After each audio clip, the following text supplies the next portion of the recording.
Hello दोस्तों, नमस्कार। तो आज शिक्षा कुल परिवार में हम सभी उपस्थित हैं और यहाँ पर आज हम लोग एक विशेष विषय पर परिचर्चा करने वाले हैं, जिसमें आप ये समझेंगे कि एक बिंदु से क्या क्या चीज़ें हो सकती हैं, क्या क्या उसमें आइडियोलॉजी हो सकती है, क्या क्या मेथड हो सकते हैं। इन सारी चीज़ों पर हम लोग चर्चा करेंगे। आज यहाँ पर शिक्षा कुल में आपकी जो भी टॉप फैकल्टीज़ हैं सभी साथ में बैठी हुई हैं, अपने अपने विषय के सभी विशेषज्ञ हैं और आपको अपने विषय से संबंधित इस परिचर्चा में जो भी आपकी महत्वपूर्ण जानकारियां होंगी वो आपको देंगे। तो परिचर्चा की शुरुआत आज हम लोग करेंगे बीके मिश्रा सर के साथ। सर, यहाँ पे मैं थोड़ा सा ये जानना चाह रहा था कि अभी हाल ही में सुनने में आया है कि अरब सागर में चक्रवात आया। हाँ सर। तो चक्रवात तो आया, लेकिन अक्सर बच्चे परेशान रहते हैं कि चक्रवात होता क्या है, चक्रवात के प्रभाव क्या होते हैं। ठीक है, क्या इससे केवल मानव जीवन प्रभावित होता है या पशु पक्षी जानवर ये सभी प्रभावित होते हैं। तो सर, इस संदर्भ में थोड़ा सा बच्चों को आप इनकी जो समस्याएं हैं उन्हें दूर करिए। Okay sir. तो जैसे हम लोग नाम लेते हैं चक्रवात, साइक्लोन, तो साइक्लोन चक्रवात का नाम लेते ही मन में उठता है कि बहुत बड़ी चीज़ आ गई है। वास्तव में चक्रवात कोई बहुत बड़ी चीज़ नहीं है। ये एक प्रकार की वायु प्रणाली है जो कि जिसका वेग बहुत ज़्यादा होता है मेरे प्यारे दोस्त।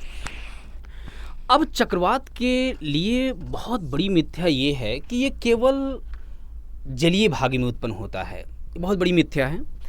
वास्तव में जब चक्रवात की बात करते हैं ना सर, तो ये स्थल भाग पे भी उत्पन्न होता है और जलीय भाग पर भी उत्पन्न होता है। दोनों जगह प्रभावशाली, दोनों पे है। बस अंतर क्या है सर कि ऐसा साइक्लोन जो ट्रॉपिकल जोन में पैदा होता है तो वो जलीय भाग में उत्पन्न होता है, और ऐसा साइक्लोन जो टेम्परेट में उत्पन्न होता है वो स्थल पे भी उत्पन्न होता है और जल पे भी उत्पन्न होता है। जो अभी हर जगह एक बहुत बड़ी एक तरीके से न्यूज़ में रहा, चर्चा में रहा कि चक्रवात आ गया है, हमें सावधान रहना होगा। और सरकार ने गाइडलाइन भी किया तटीय क्षेत्रों को कि सभी लोग सावधान हो जाओ। किसी भी समय जो चक्रवात आया, बांग्लादेश ने उसका नामकरण कर दिया और उसका नाम रखा बिपरजॉय साइक्लोन। कहा किसी भी समय बिपरजॉय साइक्लोन जो चक्रवात है ये दस्तक दे सकता है और आप लोग थोड़ा सा सावधान रहें। हुआ क्या कि चक्रवात आया, अरब सागर पे उत्पन्न हुआ, और ये जब अरब सागर जलीय भाग पे उत्पन्न हुआ तो धीरे धीरे इस उष्णकटिबंधीय जो चक्रवात होता है मेरे प्यारे दोस्त, इसकी खास बात यह है कि जब तक इसे एनर्जी मिलेगी, एनर्जी का सेंस ये है कि जब तक इसे गुप्त उष्मा मिलती रहेगी, जब तक इसे आर्द्रता मिलती रहेगी, तब तक ये चक्रवात शक्तिशाली होता है। यानी उसका भोजन है वो। हाँ, भोजन है। और जैसे ही इसका भोजन कम हुआ, खत्म हुआ, चक्रवात का विनाश हो जाता है। अब होता क्या है, क्योंकि इसके लिए जब उष्मा चाहिए, संघनन उष्मा चाहिए, जब इसके लिए जलवाष्प चाहिए, तो इसका मतलब शक्तिशाली सबसे ज़्यादा कहाँ रहेगा? जल पे ही रहेगा या तो तटीय क्षेत्र में रहेगा।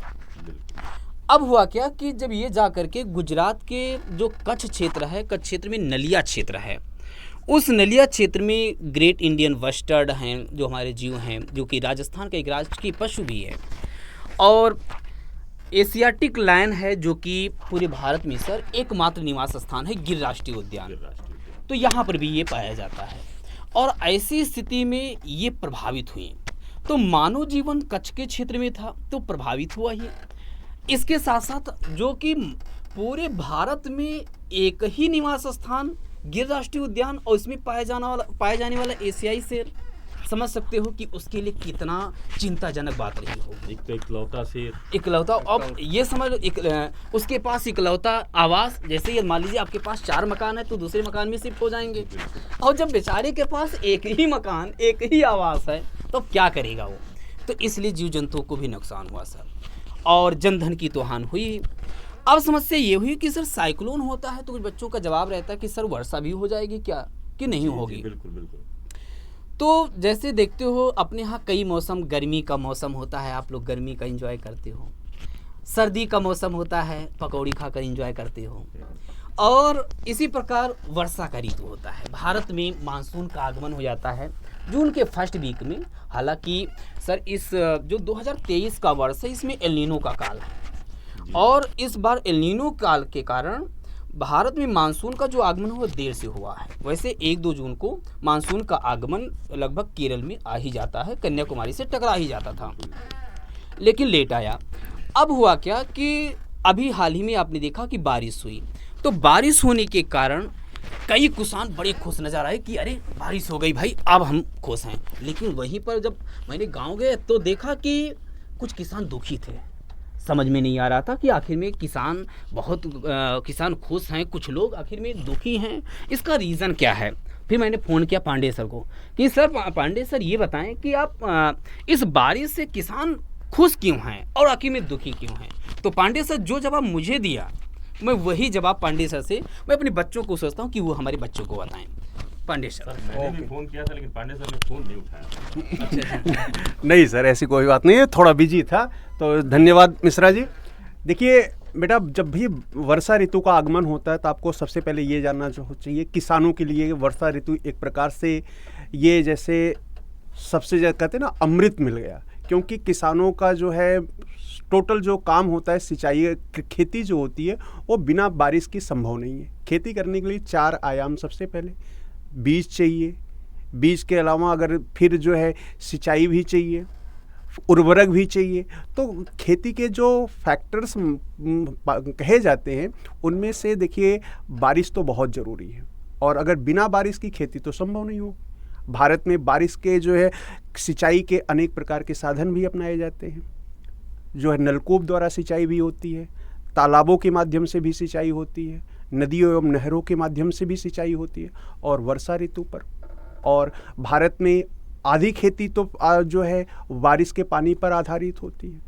कुछ ऐसे क्षेत्र हैं जहां बारिश नहीं होता है, पूरा सूखा पड़ जाता है, वहां पे किसानों को धान की रुपाई करना जो हो बड़ा मुश्किल काम हो जाता है।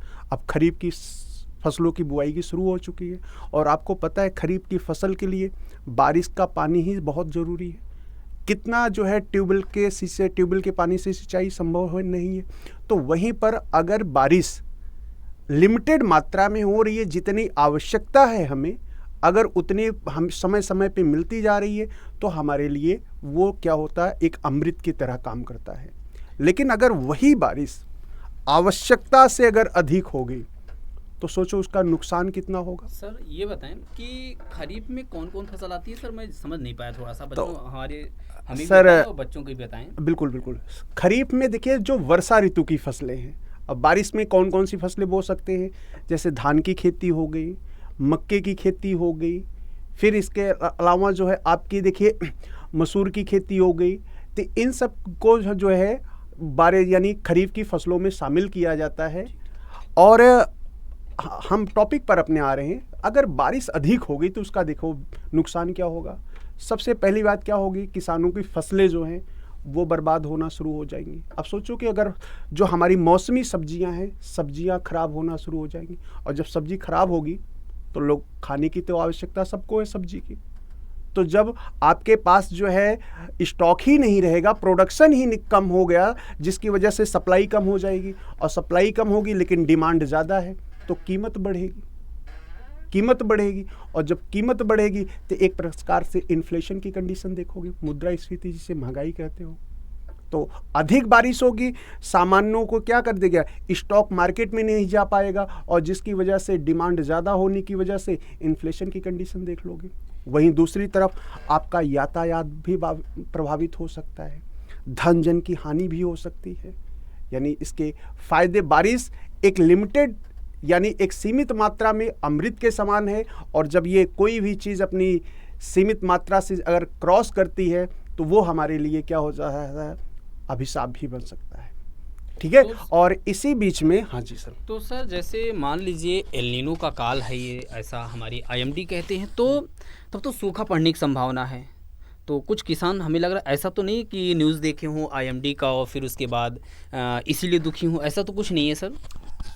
देखिए सूखा भी एक जो है किसानों के लिए एक बड़ी चैलेंजेज आ जाता है भाई। अगर सूखे की स्थिति, जैसे हम बुंदेलखंड के क्षेत्र को ले लेते हैं, उत्तर प्रदेश के, अब बुंदेलखंड का क्षेत्र जो है सूखाग्रस्त ही रहता है। अब वहाँ पर नलकूप के माध्यम से कितना सिंचाई संभव है, यहाँ तक नदियों में नहरों में पानी सूख जाता है, जो पानी का जो वाटर लेवल है वो बहुत नीचे चला जाता है, नलकूप भी पानी जवाब दे देता है, पानी नहीं आ पाता है। तो ऐसे स्थिति में किसान जो है बारिश के पानी पर ही निर्भर होते हैं। अब मैं अभी गांव गया था, इतना ज़्यादा वहाँ पर बारिश देखा। तो हमारे पड़ोस में रामू काका रहते थे, रामू काका से कहा, और रामू काका आ रहे थे। हमने पूछा, अरे रामू काका कहाँ से आ रहे हो, ये बचवा को क्या हो गया? तो रामू काका ने कहा, अरे भैया डॉक्टर साहब के पास गए रहे, डॉक्टर साहब कहने के मलेरिया हो गई बाटे। तो हमने कहा कि रामू काका मलेरिया कैसे हो जाएगा? अरे का तोहरे घरे के आसपास गड्ढा उड्ढा बका? कहें हाँ गड्ढा तो बढ़बे किया। हम कहें वही इतना पानी लाग बाटे। तो भाई काहे पानी लाग बाटे? तो मलेरिया। तो अब हमसे एक जने पूछे मलेरिया का होई थे? हमरे तो मलेरिया पता ही नहीं रहा मलेरिया का होते। अब फिर एक मैडम जी मिल गई, तो मैडम जी से पूछे कि मलेरिया का होते। तो मैडम जी हमका समझाइन कि मलेरिया का होते, ओकर का बेनिफिट है, ओकर कौन सा मलेरिया के कौन कौन रोग हो सकत है, तो बताइन कि मलेरिया एक रोग है। तो मैडम के जी के जुबान में समझी था मलेरिया। लीजिए।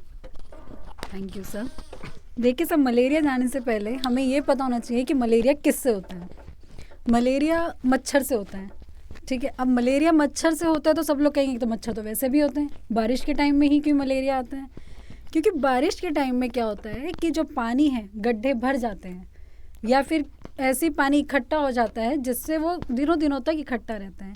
उससे क्या होता है कि मलेरिया के जो मच्छर हैं उसमें ब्रीडिंग करते हैं, अपनी उत्पाद करते हैं। तो जो मलेरिया का जो मच्छर है जब उसमें बढ़ेगा तो वो फैलेगा तो वो सबको काटेगा, जिससे मलेरिया बढ़ेगा। अब मलेरिया जो है एक पैरासाइट इन्फेक्शन है सर, तो वो प्लाज्मोडियम से होता है। इसमें भी मलेरिया 4-5 प्रकार के होते हैं। तो प्लाज्मोडियम फैल्सीपेरम और प्लाज्मोडियम विवेक्स, ये 2 मोस्ट कॉमन है जो होते हैं मलेरिया में। तो प्लाज्मोडियम फैल्सीपेरम जो डेडली वाला मलेरिया होता है ये वो है। बट अगर बात करें कि मच्छर से कैसे फैलता है, अब पहले तो मच्छर एक हेल्दी रहता है, फिर वो एक जाके इन्फेक्टेड पर्सन को बाइट कर लेता है, काट लेता है, उसका खून चूस लेता है। जब वो इन्फेक्टेड पर्सन को, जिसको मलेरिया है, उसका खून चूस लेगा, फिर वो जाएगा उड़ के जिसको मलेरिया नहीं है उसको जाके काटने का। तो अब वो उसने उसमें भी पैरासाइट इन्फेक्शन कर दिया, तो वो उसके कहाँ गया, लीवर पे गया वो पैरासाइट। जब बॉडी में लीवर में चला गया वो पैरासाइट, तो वहाँ पे जब वो मैच्योर होगा तो वो ब्लड स्ट्रीम में हमारे खून में आ जाएगा। और जो हमारे खून में RBC, WBC, प्लेटलेट्स ये सब होते हैं, तो वो RBC को इन्फेक्ट करना शुरू कर देता है। तो इससे हमें मलेरिया हो जाता है। अब मलेरिया के भी सर कई सिम्टम्स हैं, जैसे बुखार आ गया, हमें ठंड लग रही है, हमारी सांसें बढ़ रही हैं, हार्ट रेट हमारा इंक्रीज़ हो रहा है, सर दर्द कर रहा है, जोड़ों में दर्द हो रहा है, मतलब हम बहुत कमज़ोरी आ गई है, हम चल नहीं पा रहे, उठ नहीं पा रहे, वॉमिटिंग हो रही है, कुछ खा नहीं पा रहे, हम चक्कर भी आ रहे हैं हमें, क्योंकि कमज़ोरी हो गई है मलेरिया से। मैडम लेकिन बगल में रामू काका के बगल में हमारे जो है रामनैन चाचा रहते थे। हाँ जी। रामनैन चाचा को जो है वो भी डॉक्टर के यहाँ गए थे दिखाने। रामनैन चाचा बताए कि हमें डेंगू हो गया है मैडम।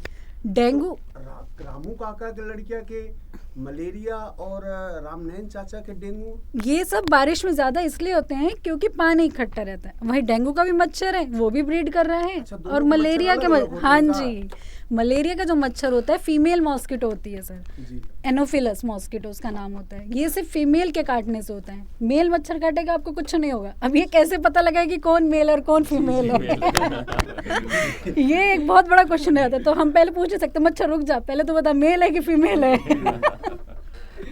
तो इसलिए फिर मलेरिया हो जाता है। इससे बचने का एक प्रिवेंशन जिसे हम बोलते हैं साइंस में, मेडिकल फील्ड में, एक यही है कि आप अपने आप को कवर करके रखें बारिश के मौसम में, या तो आप रिपेलेंट, आजकल बहुत ज़्यादा आ गए हैं कि रिपेलेंट लगा लें बॉडी पे, कपड़े पे अपने, मॉस्किटो नेट लगा के सोए अगर खुले में सोते हैं। तो मेडिकेशंस भी होती हैं, जब हो जाता है किसी को मलेरिया तो मेडिकेशंस भी डॉक्टर पहले चेक करेगा किस स्टेज पर है आप मलेरिया के, फिर उस अकॉर्डिंग आपको मेडिसिन ट्रीटमेंट मिलता है सर।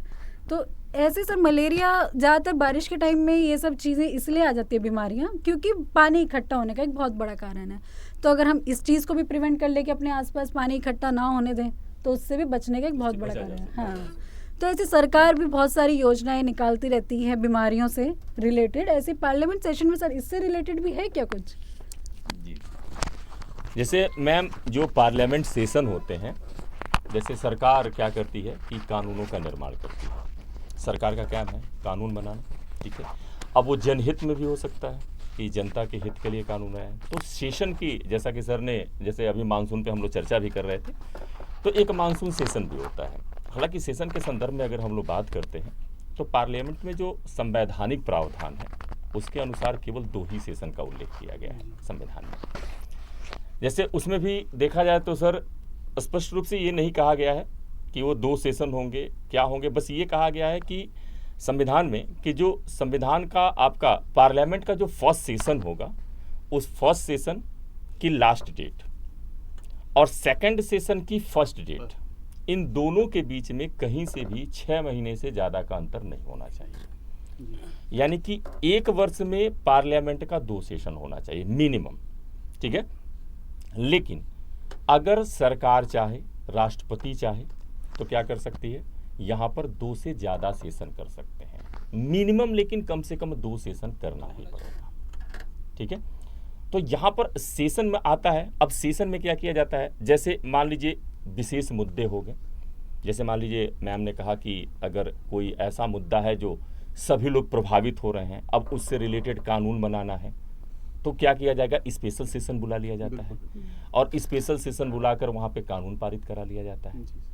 राष्ट्रपति का हस्ताक्षर होते ही कानून बन जाता है। अगर किसी कारण से सेशन नहीं आ पा रहा है तो ऐसी दशा में क्या करते हैं, राष्ट्रपति से ऑर्डिनेंस जारी करा लेते हैं।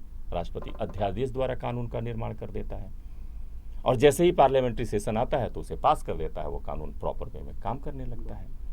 तो सरकार यहाँ पर जनता के लिए बनी है और जनता के हितों के लिए तमाम तरह के जो कानून, नियम इत्यादि होते हैं वो क्या किया जाता है, पार्लियामेंट में तैयार किया जाता है। और इस तरह से पार्लियामेंट्री जो सेशन होते हैं वो जनता के हित के लिए कानून इत्यादि का निर्माण करते हैं। तो यही होता है सर। जैसे कि आपने कहा कि अध्यादेश पारित, तो क्या अध्यादेश का प्रभाव वही होता है जो कानून का होता है कि कुछ और भी होता है सर ऐसा? देखिए सर, अध्यादेश क्या होता है, अध्यादेश भी एक कानून ही है, ठीक है। हाँ, वो भी अध्यादेश भी एक कानून ही है जो अनुच्छेद 123 के तहत जारी किया जाता है राष्ट्रपति के द्वारा। वो ऐसी परिस्थिति में जारी किया जाता है कि जब पार्लियामेंट सेशन में न हो और कोई कानून बनाना नितांत आवश्यक है। जैसे अभी आपने कहा कि चक्रवात आया, अब चक्रवात आया और उसके लिए सपोज करिए कि वहाँ पे कोई उत्तम व्यवस्था नहीं है, तो अब भाई ऐसा तो है नहीं कि आप किसी बैंक में गए और 2 रुपया निकाले और ला कर दे दिए कि भैया खर्चा कर लो। बिल्कुल सर। तो उसके लिए इमरजेंसी फंड की भी व्यवस्था होती है। लेकिन अब क्या है कि उसके लिए स्पेशल फंड की आवश्यकता है। अब उसके लिए रूल चाहिए, नियम चाहिए भाई। तो अब नियम कौन बनाएगा, पार्लियामेंट बनाएगी। तो पार्लियामेंट नियम बनाएगी, तो अब पार्लियामेंट तो सेशन में है नहीं। तो ऐसे कंडीशन में क्या करती है सरकार, राष्ट्रपति से अध्यादेश के थ्रू क्या करती है, उससे कानून बनवा लेती है और जैसे ही पार्लियामेंट सेशन में आता है तो उसे पास कर लिया जाता है। मतलब सर कहने का मतलब यह है कि जब संसद सत्र में ना हो ना, तभी ये बिल्कुल बिल्कुल बिल्कुल तब अध्यादेश जारी कर सकता है। तो जैसा कि आप लोगों ने देखा कि जितने भी मुद्दे हम लोगों ने रखे सभी करंट से मुद्दे थे कि आप लोगों को जानकारी, ये जब आप बाहर निकलते हैं, चाय पीने के लिए निकलते हैं या कुछ भी काम से, तो ये सुनते रहते हैं कि आखिर में साइक्लोन आया, आखिर में यार गांव में तो बुआई होना शुरू हो गए फसलों की, मलेरिया से स्थिति ख़राब है, बुखार है, घुटनों में दर्द है और मानसून सत्र का आयोजन है, नीतियाँ बनना शुरू हो रही। तो सभी क्या हैं, ये सभी कहीं ना कहीं व्यवहार में हैं। तो इसी को हम लोग लेकर आपके सामने आए हैं। तो हम लोग फिर मिलेंगे एक नए सेशन में, एक नए अंदाज में। Thank you so much.